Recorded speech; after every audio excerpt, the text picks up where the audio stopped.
Let me write a note to you.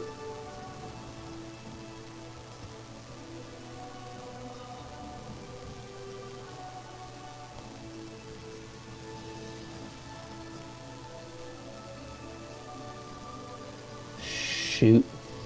Okay. Hang on, just bear with me just a minute.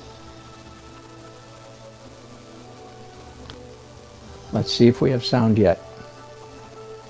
Testing 1, 2, 3. Cause, thank you if you heard me. Do we have sound yet? Do we have sound? Okay. Whew. Thank you, Cause. I said thanks to you several times, but you couldn't hear me, of course. All right. Whew. Thanks for that notification. Wow. All right. So everything you heard, everything you'd missed, we won't worry about. I'm seeing this with fresh eyes now because I've worked on a bunch of other stuff and now I'm coming back to right. Let me just tell you some of the things I see. First of all, either his hair is too high or his eyebrows are here. Either his hair is too high or his what is it? I now see that the forehead over here is narrower. So either I've got to move the hair down or I've got to move the eyebrows up, and I'm squinting and looking and going, I think the hair, now that the eyebrows may need to move also, but I think I'm just looking and judging. I think the hair needs to come down.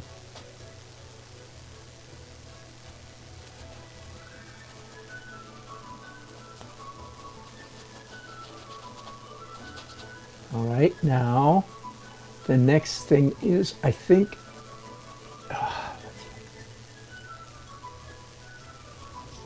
well, okay, the next thing is the distance, say, from the highlight reflection on his cheek to the edge of his cheek is wider here. I've got it too narrow. So either that means, yeah, let's look. Wait, this cheek right here, do you see?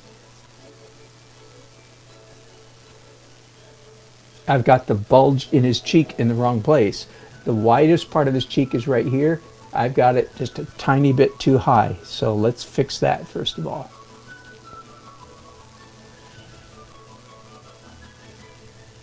Now, again, we've been talking for the last 2 weeks. I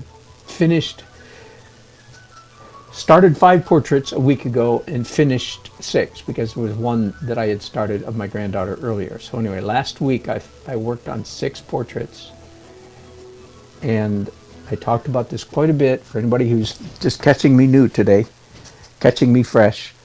Oh boy, I don't want to give this speech again, but I've got to, just in case there's somebody watching who hasn't. Hello, Olga. Good to have you on board with Facebook. Olga, I've had some complaints today that my feed, my internet speed is quite poor on Facebook. I hope that's not the case still, but if it is, you can go over to YouTube at YouTube Dan the Art Man, or just look up Dan Nelson Art and you'll find my channel. I'm streaming over there as well, just in case the Facebook stream it proves not robust enough. So thank you for joining us. I just mixed up some light colored flesh tone. It's actually too light, but that's all right. I'll leave it for now.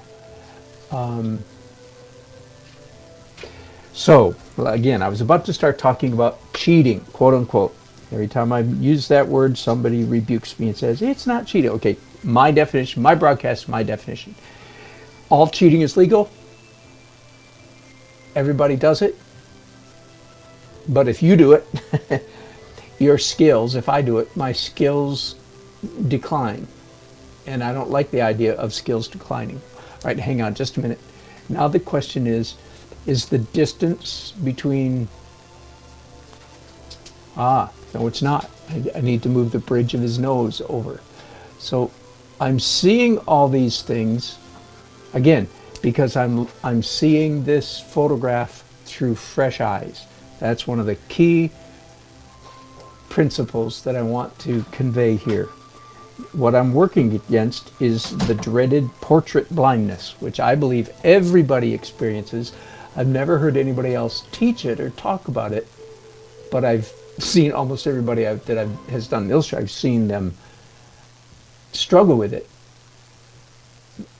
After portrait blindness, after 15 or 20 minutes of working on a portrait, you can't see your mistakes anymore. But then if you work on a bunch of portraits in between, when you come back to the first one, you're seeing it with clear eyes. All right, Jolie Hernandez, good to have you here. Left off at episode 720. Well, welcome back, Joe. Good to have you here. All right, so I'm continuing just to compare. I've got a huge problem. I just don't know what the solution is yet. For instance, look at the distance between the bottom of his nose and the top of his lip. Look at that distance right there and compare. Whoa, I'm way off. Now, before you or I jump to conclusions, the question is, either that means I've made his nose too long or his mouth too high. Now, by the way, let me interrupt here something. It turns out, and this is just lucky for me, it turns out that this photo is exactly the same size as my painting.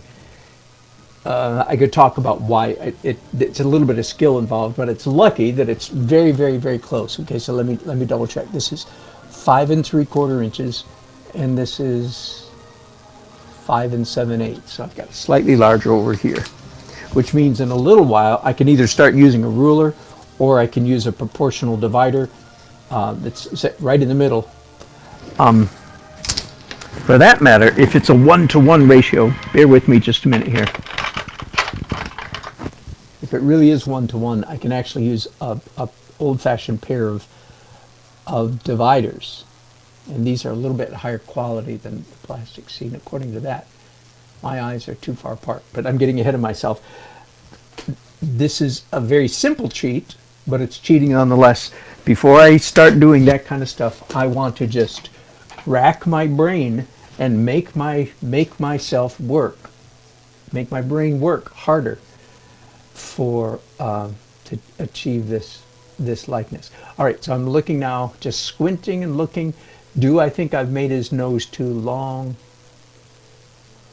No, I don't think so. Now the shape of his nose down here, I can fix that a little bit. I've got the roundness, if you will, in the wrong place.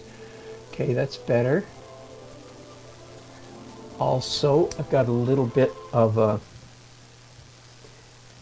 kind of a flared nostril feeling going on right here, which is not at all this is my this is my good friend Wright.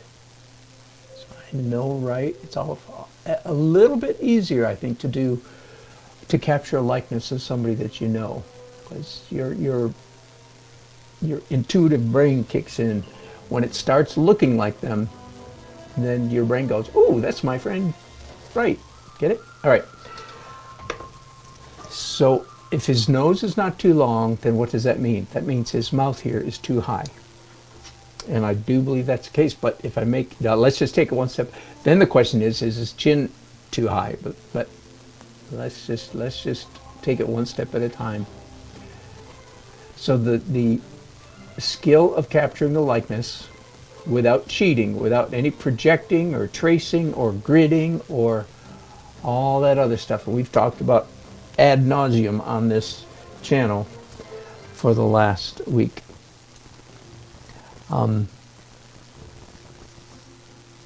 Hello, Asteroid. We are doing portraits, at least initially, without any artificial or mechanical support, because when you launch, as soon as you launch into what I call cheating, quote unquote, it's cheating but in quotation marks. As soon as you launch into any kind of cheating, then your skills at just seeing and drawing deteriorates. Did finish 6 portraits last week, and I've got 5 more to do this coming week. And that is what we're talking about over and over and over again. You need to have drawing skills. And by the way, this applies not just to portrait painters. Portraits are the hardest thing in the world because of our brain is so tuned in to what humans look like and what specific humans look like. Our brain is just amazing at seeing, discerning anything that's off on a human face. So therefore, drawing a human face is the hardest thing. Drawing a human face that looks like somebody you know is by orders of magnitude more difficult than simply drawing any human face. So that's what I'm working on, and trying to, again, talk out loud with my viewers, so that we can all become better portrait painters. Now, would I rather be painting from life? And the answer is absolutely. In fact, in many respects, I find that I paint better when I'm painting, not in every respect, of course, but in many respects, I have found that I paint better. I paint in a more painterly manner when I'm painting. I tend to tighten up, like you see me doing right here, when I'm painting from a photograph. All right, now let's do the mouth. Just a few minutes ago, I realized, oh, his mouth is too high. So I'm in the act of lowering it. I've got some dark red, slight point in his lip there.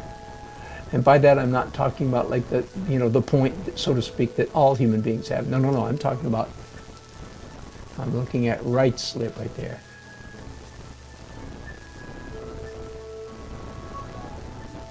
And the corner of his mouth almost turns down a little bit. There's no upturn anyway. All right, now I'm saying to myself, let's get the gap. How much teeth is showing? Let's get that space correct. And now I've got a very dark red brown on my brush. I'm going to wipe that off on a stack of paper towels over here, and then switch to a light red. For the rest of his lip, let's get this is what my brain is saying. I'm looking at the photograph, and I'm saying to myself, hello, Cheryl. Thank you for jumping on. I don't know if you're still with us or not. To my brain is saying, okay, in a sense, I'm saying, okay, Nelson, heads up, pay attention. Make sure you get the width, the depth of this lip. Don't just start painting any old human lip. Does that make sense? Make sure you get the depth of that lip. Take your best guess. Take your best guess and try to get it accurate. Okay, now I'm going to, while I'm at it, do a little bit of that highlight that's on his bottom lip.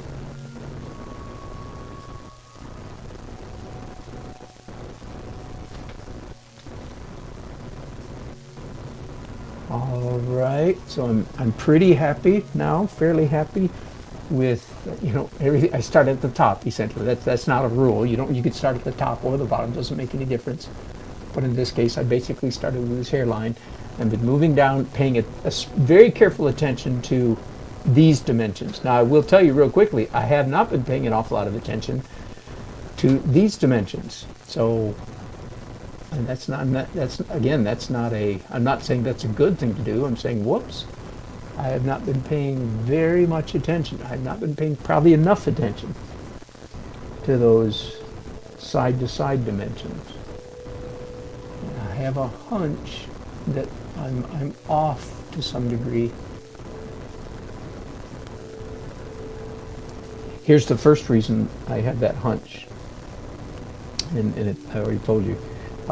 Wright is a friend of mine, and even though he's much older than this now, I recognize my friend here, and I'm not. This is not jumping off the canvas and saying, "I'm right."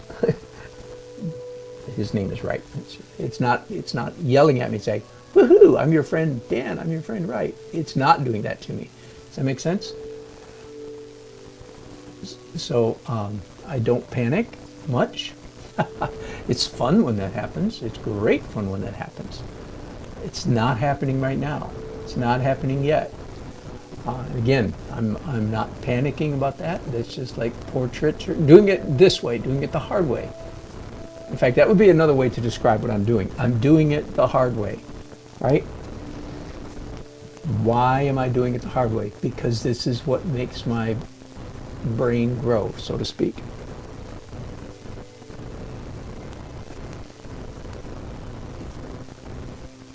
Oh, we have static. Thank you, thank you, thank you. Thank you, thank you, thank you, thank you, thank you. Thank you, Uncle.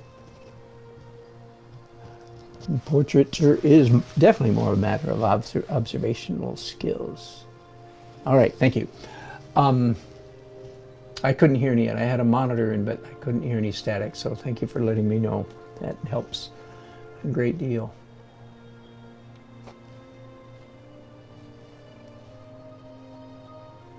I'm just going up and making a few tweaks up here. All right. Nah. Darn it. As I titled it, pursuing that darn elusive likeness, quote unquote. And his top lip here is too close to his nose. So let me see if I just push it down a little bit. Do I start getting likeness? Not so much. Okay, now let's start looking at his chin.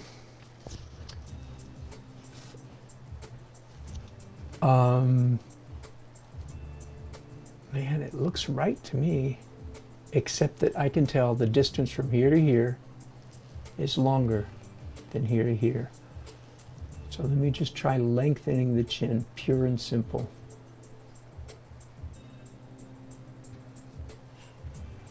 Now the other thing that I know, the distance from, I said like from the highlight on his cheek to his ear or to the edge of his, over here, it's not far enough. I need to move it out.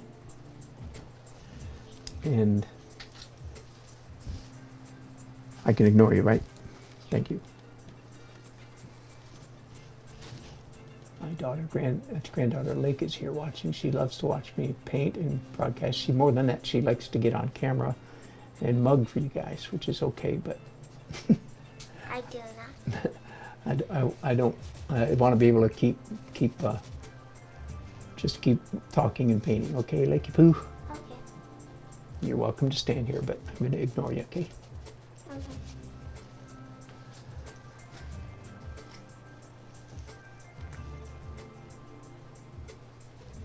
Okay, let me make a very important point here. And if you've been with me the last couple of weeks, you've heard me say this over and over. You know what I think might help a likeness a little bit is if I put just a touch of the whites in his eyes preliminarily. Is that a word?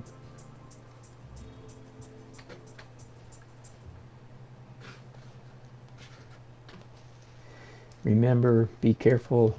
We shouldn't call them the whites of the eyes because that makes almost all beginning portrait painters make the whites of the eyes far too white. Whoops. Whew, that's weird.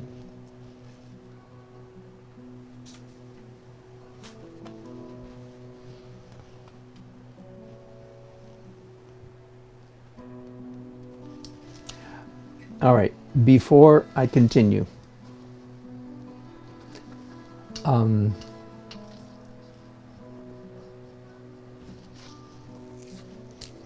let's do some quick measuring, because I believe now this head is larger than this one because I just lengthened the chin.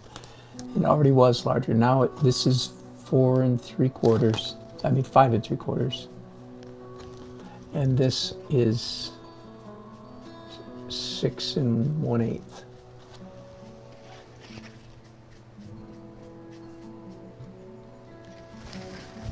Okay, I keep starting to say this and then I keep interrupting myself. Okay, here's what I'm going to say. Part of my trick up my sleeve is that I don't have to achieve great success on this on Wright's portrait, after a while, I am free to abandon him and move on to another portrait, because I know that when I come back, after having worked on a couple different paintings, a couple different portraits, I'll be able to see all of my offnesses, my mistakes. And again, this is not like the rest of life, where a mistake is a shameful thing that you hang your head and say, woe is me. When it comes to portraiture, no, mistake, quote unquote, is putting it too strong. It's just development. That's all, just process, and you just put your head down and keep pushing forward till you achieve likeness. But if it doesn't look like him, the question is, why doesn't it? And the answer is, because I'm off somewhere. All right, you understand? So I'm not ashamed of my offness. That's just par for the course. Whoops, now I know what's wrong, at least with that curve. This part of this curve cheek is too far forward. So I'm going to back it up a little bit. And I doubt that I can move this. I think this side of the line is dry. Let's see. Oh, no, it's not. Good. Okay, good. I can move it over. By the way, I am working in oils. Boy, I almost said acrylics. Because no, I am working in oils. Why? Because it's way, I'm exaggerating, way easier than acrylics. Better, easier, faster. So I enjoy saying that, because in my life with my students, early journey painters often live under the erroneous assumption that acrylics are easy. They are not. They're hard. You think, forgive me for jumping into your brain and telling you why you think what you do. I know I don't really have the right to do that. But most people think that acrylics are easy for the simple fact that water comes out of their tap. That's why they think acrylics are easier. When in fact, in almost every, now I use acrylics a ton, don't get me wrong, I'm not an acrylic hater, but acrylics are much more difficult and challenging than oils. And I'm not even going to tell you why. At the moment, I don't have the energy for that conversation. It'll come up naturally sometime when I'm in the mood.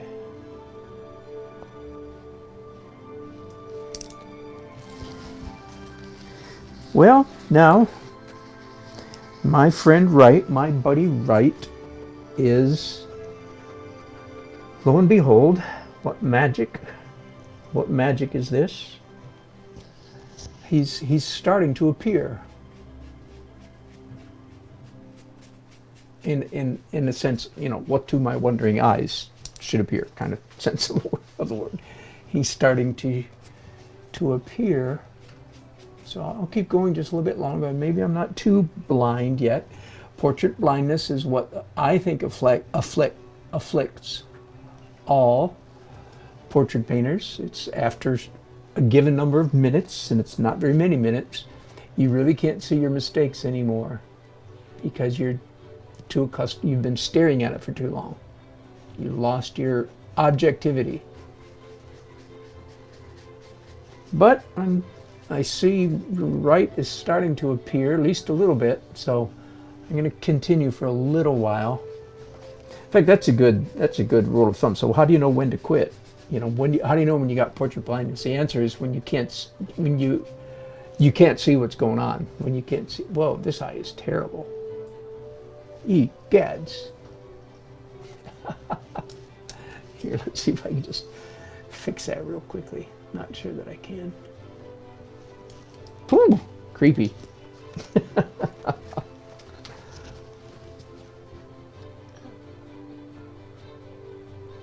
His eyelid, bottom eyelid needed to come out. That's the main thing that's going on. All right.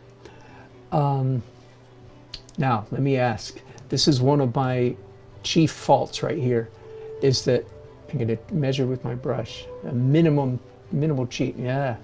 One of my chief mistakes is I make this gap too narrow, or I make this too narrow, or this too narrow.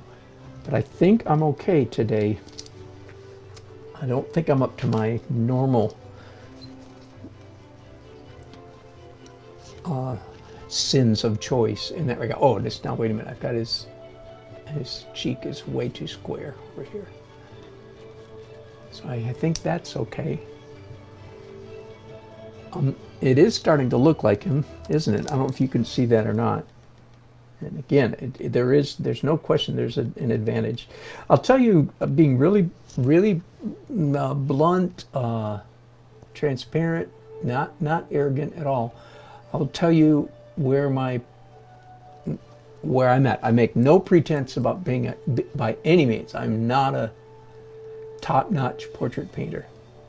I am what I am. I'm not any worse. I'm not being humble, but I'm not being arrogant either. And generally speaking, I can always render a believable human head. Almost always. I rarely have mistakes like the eyes don't line up and that kind of thing. Rarely. It can happen, but rarely. I can almost always achieve a likeness. Like we can tell this is right now. But here's where I'm not this good. I can achieve a likeness, but the viewer puts his chin on his or her hand on her chin and goes, but something's not quite right. And that's bingo. That's where I live as a portrait painter. I think about 40% of the time, I think this is a fairly accurate guess. About 40% of the time, I'm able to capture a quote-unquote perfect likeness. And I'm not being perfectionistic. I'm just saying, no. For all practical purposes, it doesn't make you put your hand on your chin and go, something's not quite right. I'm only saying that so that you know how to watch me. You know what kind of attitude to have. Like you could watch somebody like, say, a Cesar Santos, who's a friend of mine. I've met him. You could watch. He does wonderful broadcasts.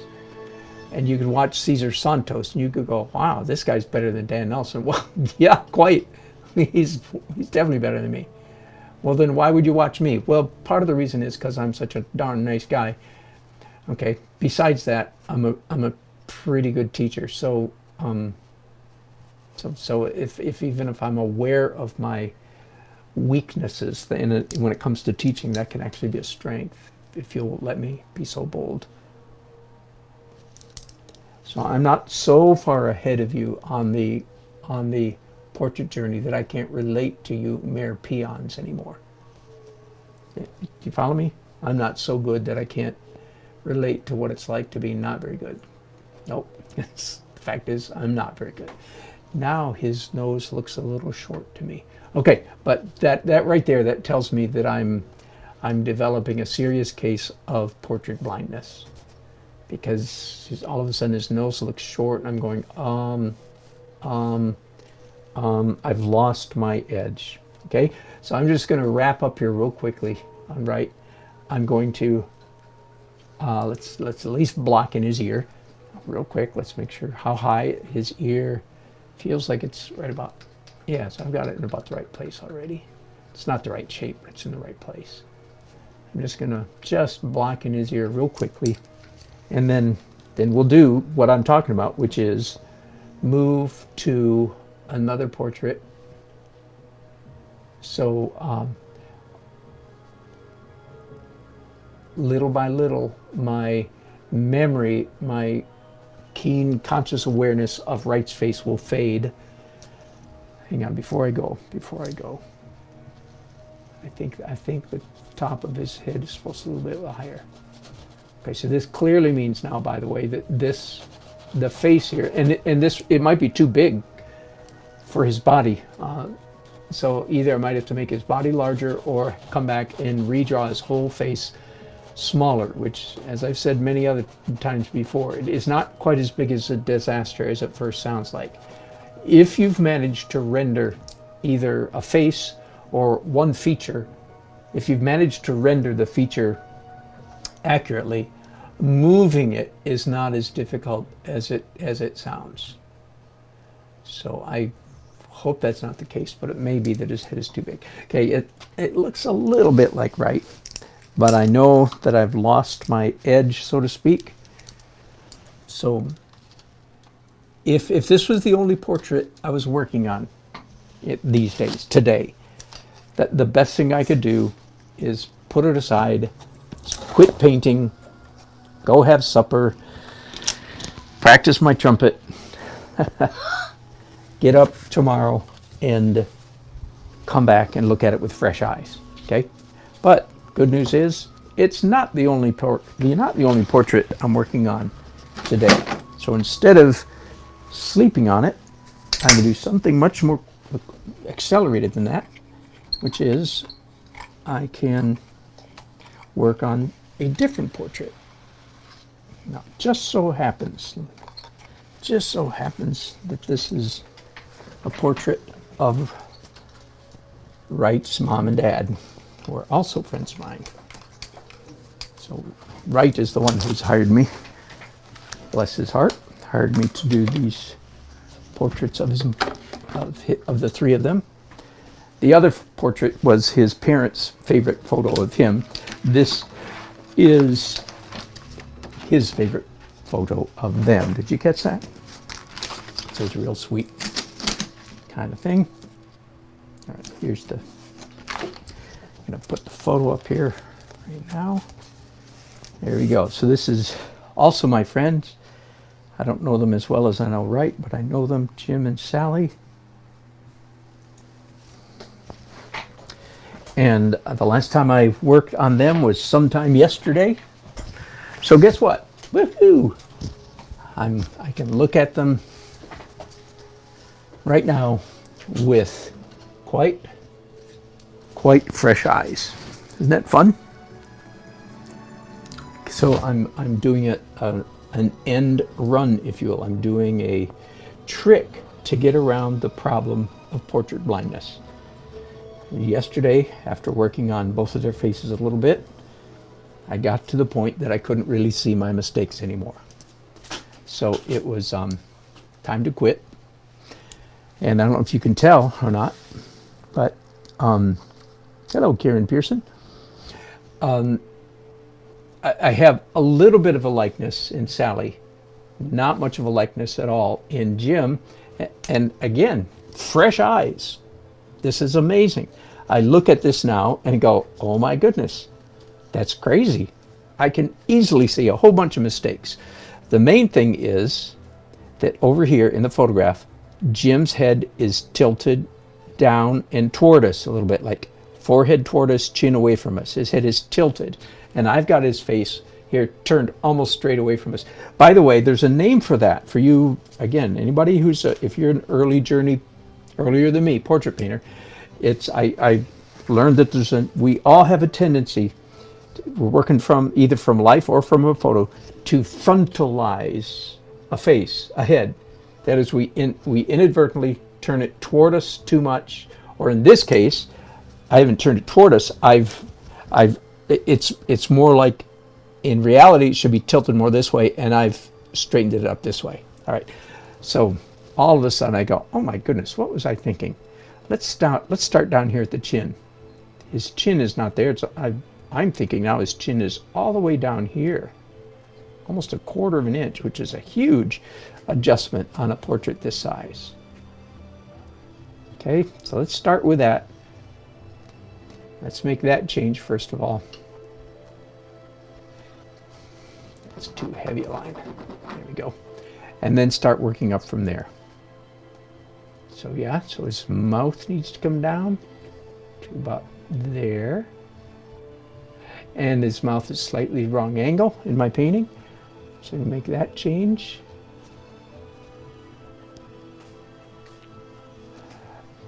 And let's see, that smile line's just about in the right place. Let's go back over to his ear. Well, no, his ear needs to come down. And I've got the wrong shape on his ear. What was I thinking? I've got it rather straight down here. Now I look at the photograph and go, oh, I see. Now, I haven't said this yet in this broadcast. I've been saying it a whole bunch last week. But let me, for those of you who are perhaps watching, especially if you're an artist and you want to get better at portraiture, I'm doing this, as you can see, doing these portraits, quote unquote, the hard way. No tracing, projecting, gridding, measuring, not even measuring like with a very benign tool, like a, what do you call that? Divider, proportional divider, which is legal, but I want to do it without any help. All right, now let's, oh yeah, oh my goodness, the lug on his glasses, I had it at a completely wrong angle. Now when I say completely, I don't know if you can see the difference between it. It's about 1 degree off, okay? And his forehead needs to come forward a little bit. And here's one of the biggest changes. This eye right here needs to come down. And this eye is up. So there we go. Now I've got his head, it's starting to tilt toward us. I still haven't fixed his nose yet. Let's look at the, yeah, now his nose is too high because I moved his mouth down. I moved his mouth down, so now his nose needs to come down as well.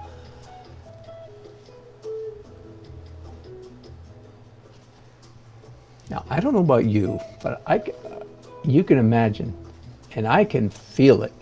If I did this kind of thing, I did portraits almost every day in the last week. And I'm going to be so bold as to say, by golly, I'm better at portraits this Saturday than I was last Saturday. Because I've been practicing. And, you know, you get good at what you practice, don't you?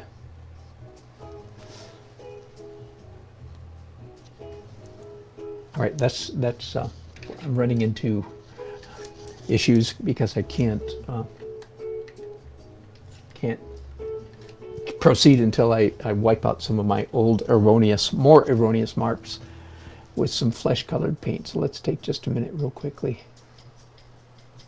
and finish out these changes. Let's just see if Jim starts, and I don't know that he will. I'm not so arrogant as to say, you know, I'm not being like, watch this, boys and girls. Da, da, da, da, da, da. No, I'm putting my mistakes and everything out there. Let's see if by any chance he just starts to appear. If a likeness begins to...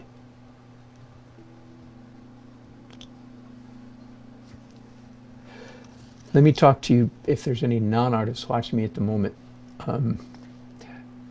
This last couple of weeks, I've had a couple encounters, interactions with non-artists in various ways, and have discovered, sort of to my surprise,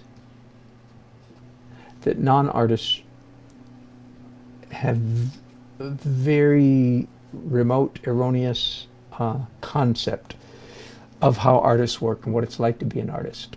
I think they've been influenced by Bob Ross, by the people on the internet. By the way, a lot of those, the hyper-realistic artists, a lot of them, I'm not going to say all, but a lot of them that you watch on the internet, they are, especially the ones that are working on their tablet, on their screen with Photoshop and so forth, they are tracing the image with the stylus. They don't show you that part. I don't know if they're intentionally hiding it, but yeah, it wouldn't surprise me. But anyway, I find that non-artists think that artists just, I don't know what the word is, just that it's like easy, that it's simple and easy. That is so not the case. Anyway, I'll stop at that. It's not simple. It's not easy. It's not ABC 1, 2, 3. It's not automatic. It's not leisurely. There you go. It's not the art of trying to capture a likeness is not a leisurely endeavor. And I am, I don't know what the word is. I'm working very hard. It's not a very picturesque language, but I work very hard. I mean, all day, every day, way harder. That was one of the misconceptions I encountered this past week. People thought that the life of an artist was just very leisurely. That is so funny. I mean, the life of a bad artist is leisurely.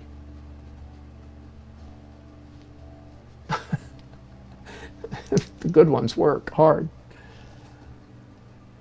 All right, I'm getting myself into trouble here, so I'm just going to leave it at that. Verbally, I'm talking about with my words. I'm not talking about with my painting and getting in trouble with. All right, Jim is almost starting to appear. How about that? It's a little bit early to get excited.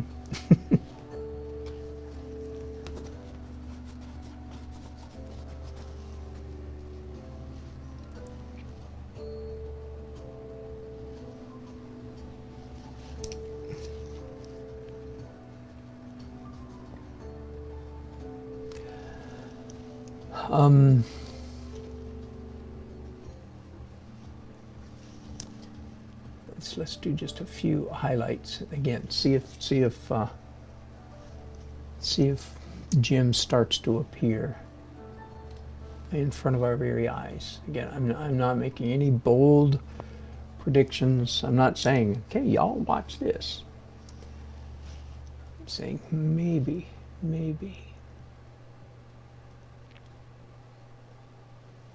But let me reiterate again, just in case somebody just tuned in.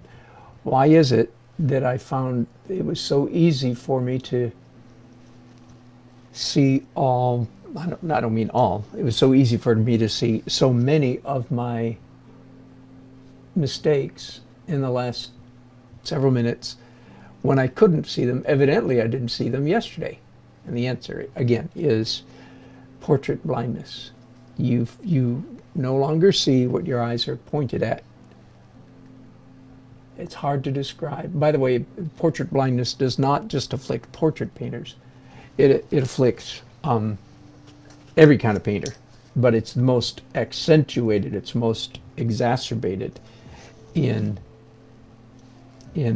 portrait painting, because portrait is so much more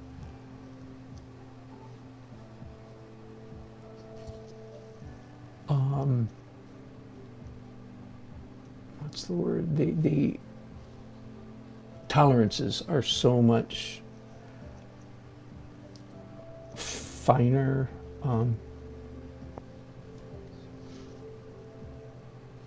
Exacting, because our human brain is just miraculously wired to see, not only see human features and when they're off, but especially to see particular likeness. And it really, as an artist, I've got to tell you, it's amazing. I am amazed at how our brain works to see a likeness, because I have every portrait painter, I think, has some idea, more than the average woman on the street, has some idea what kind of tolerances, that's what I was looking for. What kind of exquisitely accurate tolerances are required for us to see a likeness. All right, and good news, there's no question now, my friend Jim is indeed beginning to appear on this canvas, and that is very exciting. Now, I've still got a long ways to go. Now, Wright, who is a fellow we met because he was one of my students, has been for several years. He knows better, but if Wright wasn't an artist, and if he were watching, and he was watching us yesterday, he would be very tempted to get nervous at this point and say, "Oh no, Dan, no, and he would, if again being a non-artist, he would start making suggestions. His nose needs to be, his cheek needs to be fuller, his head needs to be rounder, his blah blah blah blah blah." Which I don't know if you've been watching, but all that kind of verbiage where you first of all where you say an anatomy part, head, cheek, nose, eye, whatever, mouth, and then you follow it up with a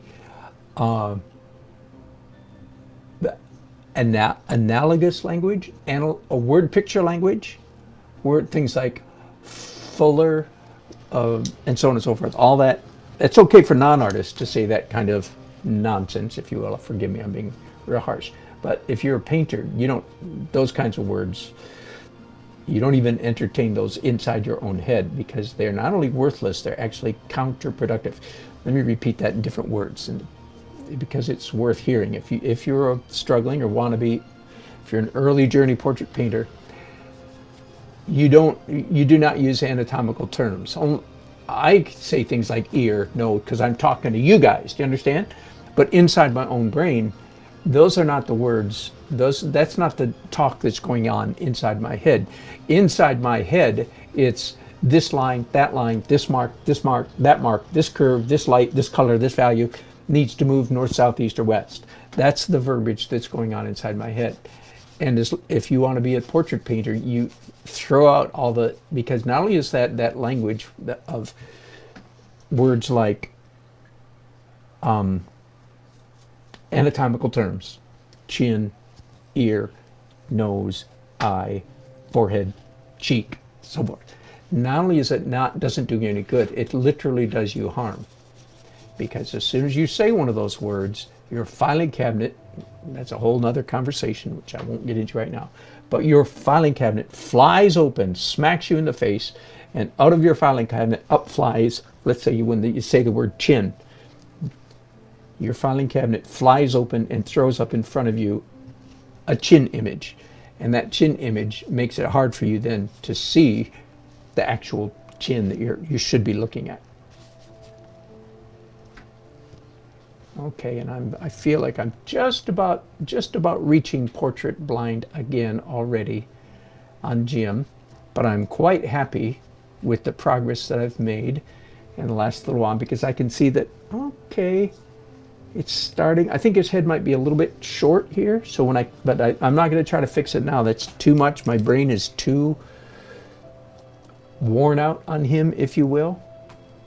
I think it would be a mistake for me to launch into a huge adjustment, because I don't have to. Why? Because I can switch over now to his lovely bride right here. And that's Sally. Let me do one mark on Jim before I go.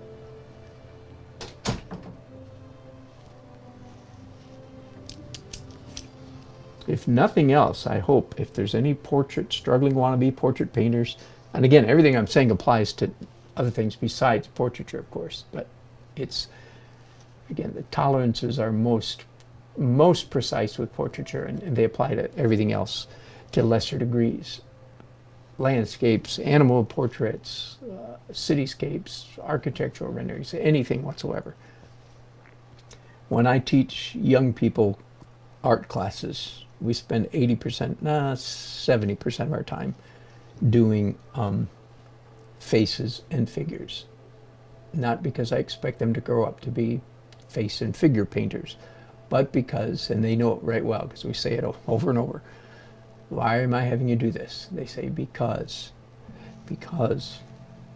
faces and figures, people are the hardest thing, so if we can draw people, we can draw anything. Dear Marlene got back to me in the last couple of days with some encouragement in that regard. She's saying, I wish they had taught me that in college. All right, I'm messing too much. In fact, I might have just messed it up. All right, let's just leave him. Whew. Now let's go to Sally, shall we? Hello, David.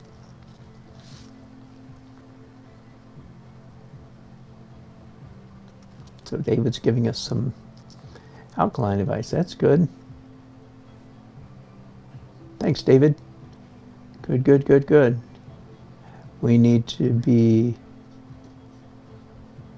alkaline foods. Very good. Thanks, man. David's on both YouTube. David, that's really scary, dude. All right. So I'm done for a while with Jim. I'm happy because I can see a little bit of him showing up. That's encouraging. And again, the good news is I don't have to stick with him till I'm perfect, because my efficiency drains the more minutes I spend. I'm sorry, but here I am messing with him. I said I'm going to leave him, then I continued. You got do as I say, not as I do. Something I just did with his mouth at the last minute messed it up. I feel like his head might be a little bit squunched, his face. Too bad. Now let's go to Sally. Fresh eyes, fresh eyes. She of all the portraits I was working on yesterday, she's the one that I began to see her appear. You know what? I'm going to cheat a little bit. Not really cheat. I'm just going to bear with me just a second. I'm going to put up another photograph. Hang on, I'm getting out some tape. My hands are full of brushes, so it's hard to take this right over Jim. Now, this, as you can see, this photograph is not a huge help to me because it's much larger than her. So I need to be careful, of course, not to be influenced by that, so to speak. I need to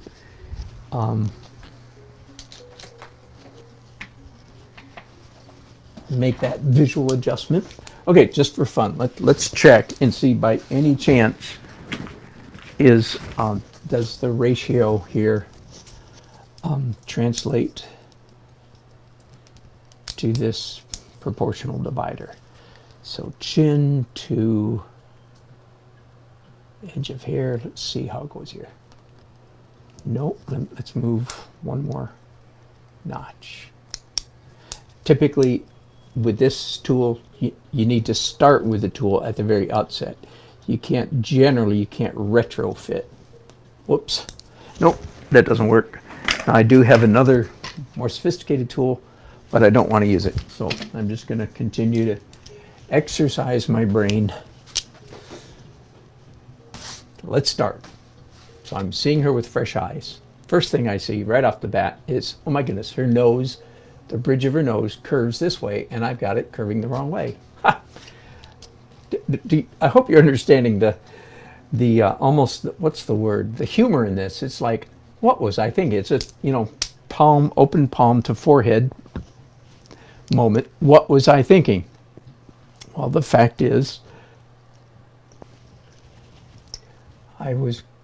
every moment that I was spending on Sally's face, I was growing ever more blind. That's why all of a sudden now I come back with very fresh eyes, and her nose needs to be a little longer. Isn't that nice?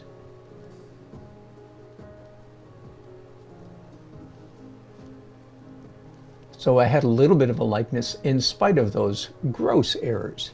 And they're pretty gross too.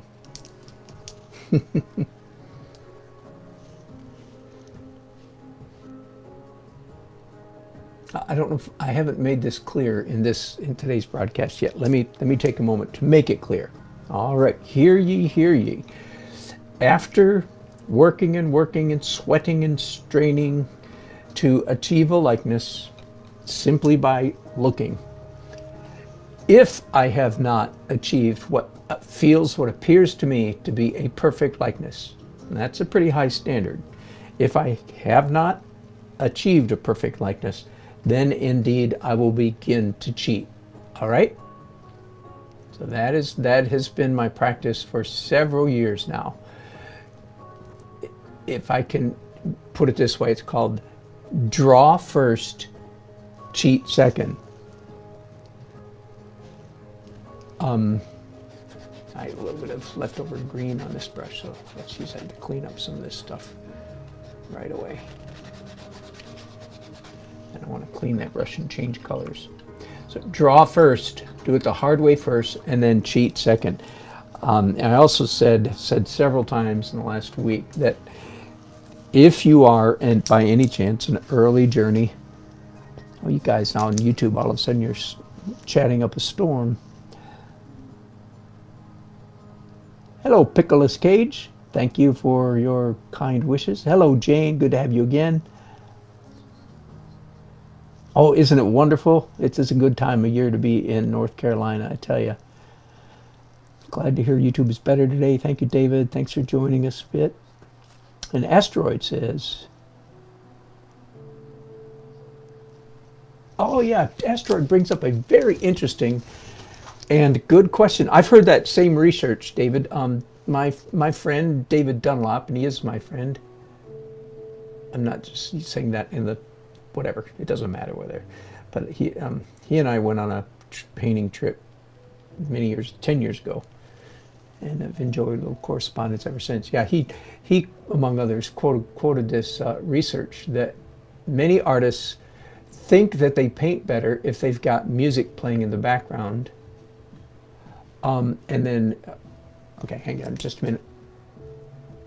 Let me. Next thing I'm looking at is the distance between the bottom of her nose and her top lip.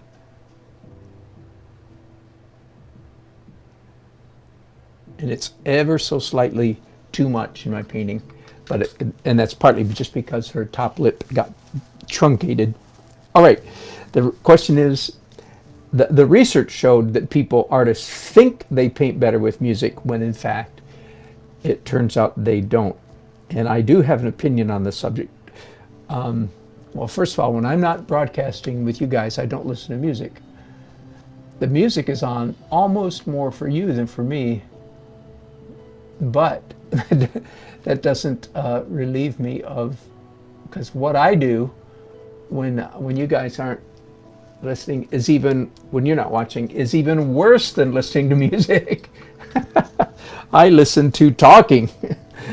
I listen to podcasts. I listen to science, history, philosophy, theology, psychology, culture. I listen to a bunch of smart people talk.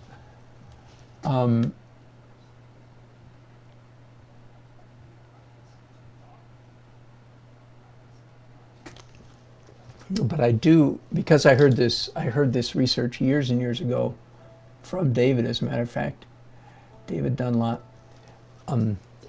I've had a long time to think about it. Here's what I think. First of all, generally speaking, I tend to agree with him. I think it's correct. I think that most artists think they paint better with music on, and when in fact they don't.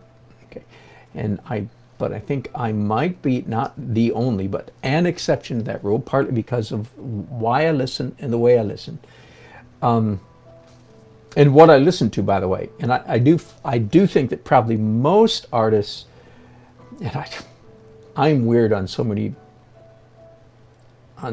axes.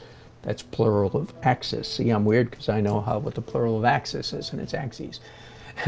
I don't listen to heavy metal, rock and roll. I don't listen to funk, hip hop. I don't listen to intense music. And a lot of the people that I would guess that were part of that survey, not all, but a lot of them would have been listening to very intense music, which I do not understand. I literally do not understand that at all. But I understand that I'm the weird one here. I understand that most people, I mean, listen, when you go down the road and listen to what's coming out of other people's cars, you begin to develop a sense of like, this is what most people listen to. And they listen to pop, rock, energetic music. First of all, I'm listening to talking. Secondly, if I'm listening to music, it's classical. Anyway, so I don't listen to music because it makes me paint better. I do have music on, that's when I'm broadcasting, to relax me and to keep me from getting uptight. So I do think it's because I know myself. I don't listen to music and that's the same reason I listen to talking, by the way, is to keep me calmed down, not to rev me up. And so I would like to see that study done again with more detail and find out what people are listening to and why they think they're listening to it. Because I'll bet you about 95, 6, 7% of the people who they surveyed are listening to very energetic pop rock music. And they are using it to get themselves amped up. And I'm doing the very opposite. I have music on to amp me down, and especially when I'm broadcasting, because you guys are plenty stimulation for me. I don't need any more. This mouth is terrible. Hang on just a second. It's just driving me crazy. Anyway, so I find it interesting. I do think that, generally speaking, they're probably correct. People think that they paint better with stimulation. I guess what I'm saying is music for me is not a stimulus, it's an anti-stimulus.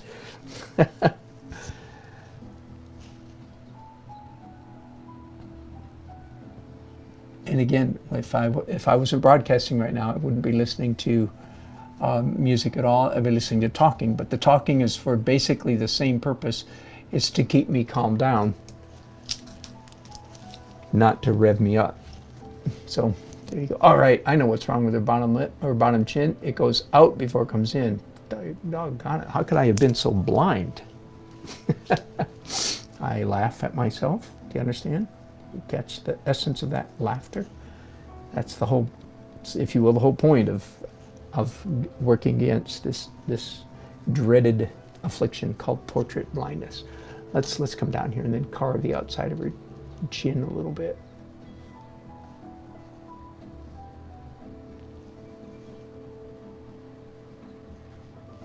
So generally speaking, asteroid, if I had young students, I would steer them away from that notion that they should paint, that they should have music on when they're painting. Because I think probably the research is indicating something authentic. Okay, this, again, there's so many things wrong with the mouth, it's starting to drive me crazy. And if I find myself getting just overwhelmed by too many changes, too many errors, too many things are wrong, I don't know where to start, then that's a good indication that it's time to move on to another portrait. Now, but I'm not there yet. I'm going to forget the bottom half of her face for a minute, which is, has several issues. Let's start going back up her face.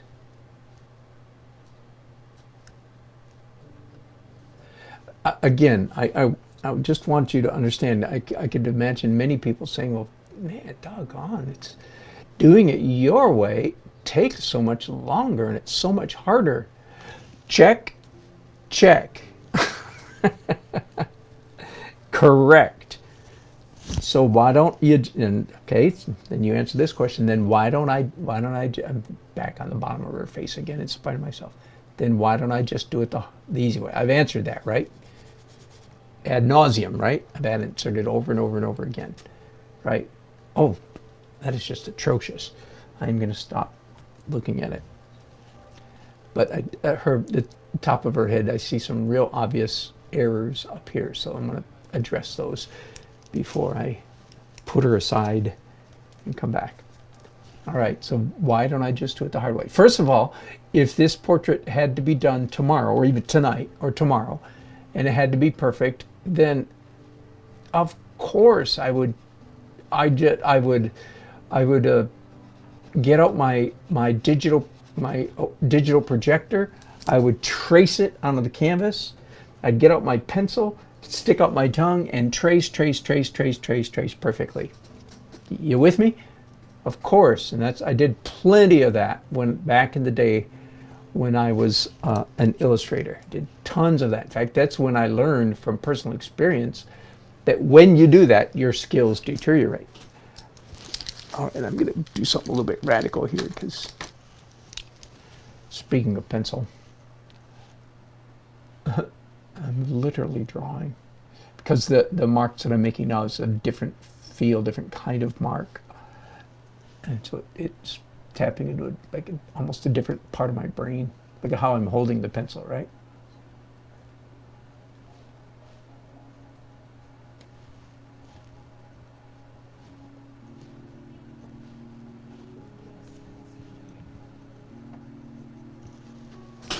Ooh.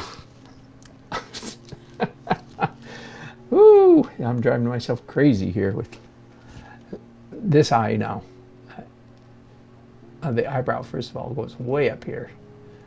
And this eye goes way up here. It's a wonder I had any likeness at all, now that I'm seeing how many mistakes I had. So I don't know what it was that... Okay. Leave the door open. Okay. I don't know what it was that was causing me to have some degree of likeness. Her forehead now is way too low. It goes way up here. Happiness is being able to see all these errors, though.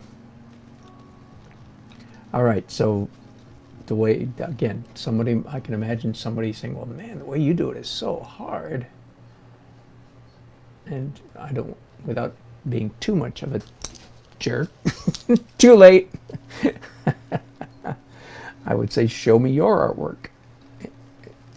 And the likelihood is that whoever's complaining, they're not very good at drawing. They're at least not as good as I am. And then I would smugly smile and say, there you go. You want to get better? You got to do it the hard way. Let me hasten to say, I've already said it, but I want to say it again. Hasten to say, however, as each of these portraits, as they proceed, as I move along, it gets, if I haven't achieved a perfect likeness without cheating, then I absolutely will cheat by higher and higher degrees. And again, I went through that whole process just last week,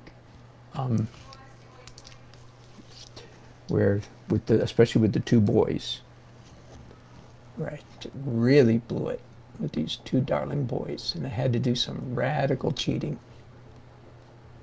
No embarrassment, no. I mean, it's more fun if you can do it without it. You know what I mean? Feels better for the ego, but this is not about my ego. This is about learning, about capturing a perfect likeness and getting better at drawing, getting better at seeing. It's really more to the point. I can move these smile lines back now. That's one of the things that's going on with their mouth here. And I just got the invitation just a minute ago from Nancy, my wife, that supper is ready, so I'm going to wrap up here pretty quickly. They do understand what it means to have a working artist in the house, though, and they won't wait for me if I'm not there. By the time everybody else is, they'll start without me, so because they understand. Again, I'm just going to mess up her mouth because it's just driving me so crazy here. Now, before I leave her, I've been focusing my attention this whole last episode on these kinds of dimensions, paying almost no attention to these dimensions. Let me do that just for a minute before I go. Let's see what you guys are saying. Hey, right got on finally. I worked on you a while ago, right? And you're kind of like your mom or your dad. There's hints of likeness showing up, but not knocking out of the park by any means yet.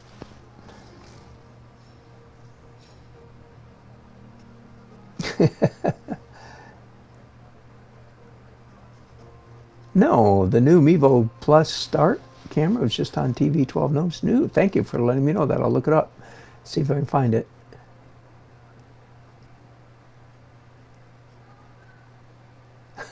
Wright says, be careful, that's my mama.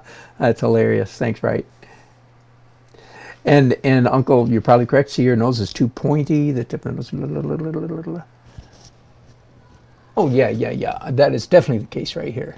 And you're exactly correct. I just hadn't even gotten around to fixing it.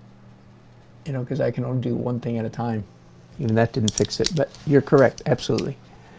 Plus the individual pick, her nose has a slightly tiny cute bump, 1/64th of an inch. You're correct, and I don't have enough of that yet. Exactly. Yeah, you backseat painters, right? Asteroid, what are the reasons for which you do art, Dan? Whoa, oh my goodness, what a great question. Right in time for me to leave and go to supper.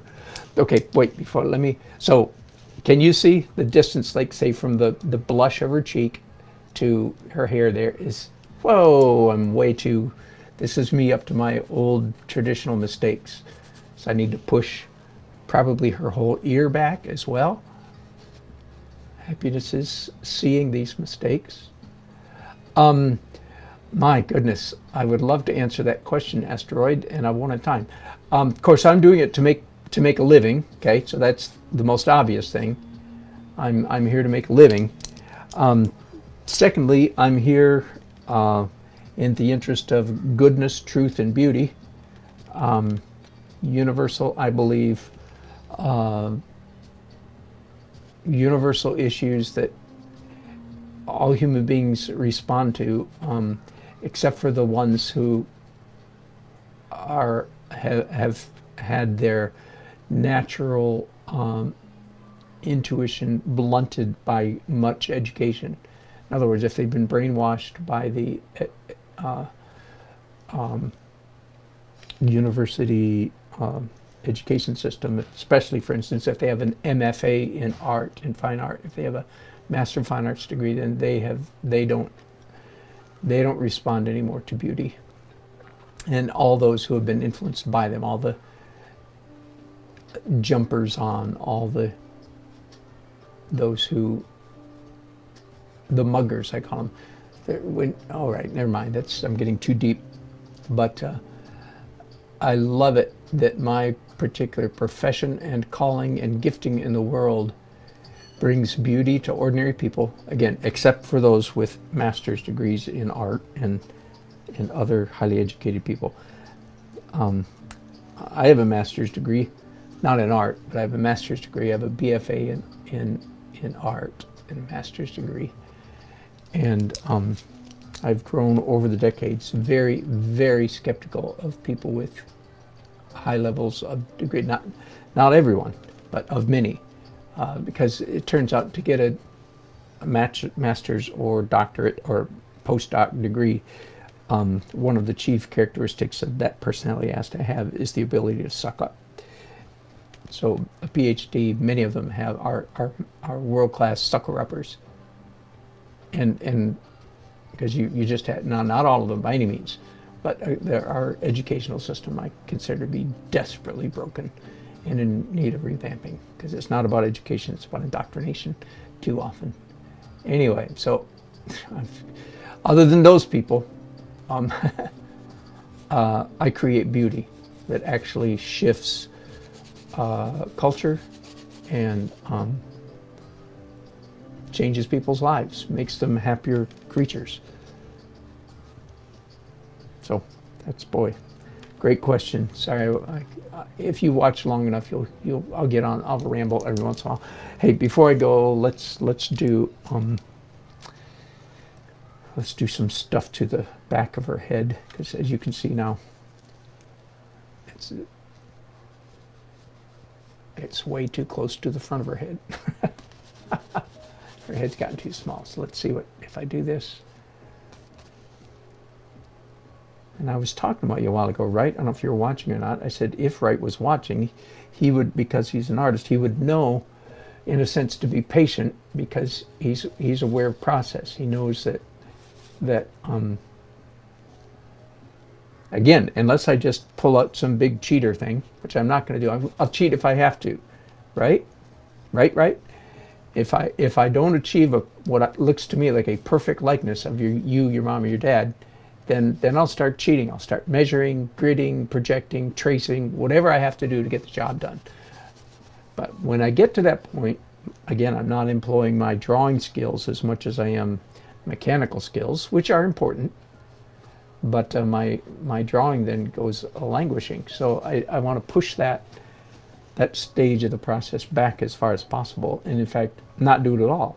Last week, I managed to do 3 of my portraits with virtually no cheating, and had what I consider to be either a perfect likeness or even better than a perfect likeness on all 3 of them, in reference to the woman Kim that I was doing.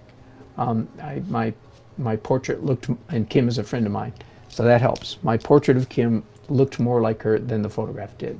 So that's quite unusual, by the way. That's not a standard to which I often attain, but I feel like I did in that case. All right, that doesn't look very good. That looks so-so, but here's the good news. I can quit. I can put it aside and come back, and either tomorrow or tonight, if I paint tonight, I don't know if I am going to, but whenever I tackle it next, maybe not till Monday. I don't usually work too hard on Sunday. But anyway, when I come back, I'll have fresh eyes, won't I? Woohoo! So I'll see all my mistakes that you guys can see so easily right now. Her mouth is a mess, but I'm going to ignore that. Thanks, gang. Thanks, Wright. Thanks for joining me. And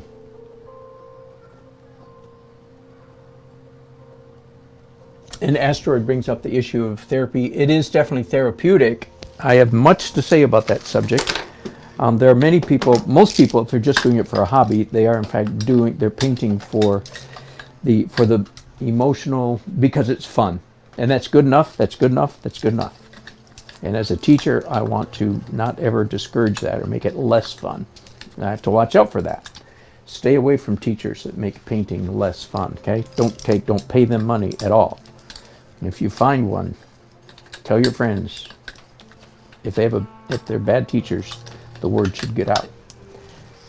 Now, of course, be careful, because it might be a bad teacher to you. But anyway, people who are ego threats, is a word that from way back in the day.